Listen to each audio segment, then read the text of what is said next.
ਉਹਨਾਂ ਗੁਰਮੁਖਾਂ ਨੇ ਇਹ ਬੇਨਤੀਆਂ ਕੀਤੀਆਂ ਨੇ, ਉਹਨਾਂ ਗੁਰਮੁਖਾਂ ਨੇ ਇਹ ਜੋਦੜੀਆਂ ਕੀਤੀਆਂ ਨੇ ਜਿਨ੍ਹਾਂ ਦੇ ਮਨ ਦੇ ਵਿੱਚ ਹੈ ਕਿ ਅਸੀਂ ਮਾਲਕ ਨਿਰੰਕਾਰ ਨੂੰ ਮਿਲਣਾ ਚਾਹੁੰਦੇ ਹਾਂ। ਇਹ ਜਨਮ ਜਿਹੜਾ ਅੱਗੇ ਸਾਡੇ ਕਈ ਬੀਤ ਚੁੱਕੇ ਨੇ, ਜਿਵੇਂ ਭਗਤ ਰਵਿਦਾਸ ਜੀ ਸਾਨੂੰ ਸਮਝਾਉਂਦੇ ਨੇ, ਉਹ ਸਾਨੂੰ ਗਿਆਨ ਦਿੰਦੇ ਨੇ।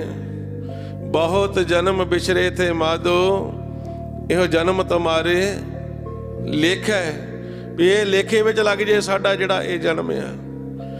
ਕਹਿ ਰਵਿਦਾਸ ਆਸ ਲੱਗ ਜਿਉਂ ਚਿਰ ਪਇਓ ਦਰਸ਼ਨ ਦੇਖਿਆ, ਬੜਾ ਚਿਰ ਹੋ ਗਿਆ ਸਾਨੂੰ ਤੇਰੇ ਦਰਸ਼ਨ ਕੀਤਿਆਂ ਹੋਇਆਂ।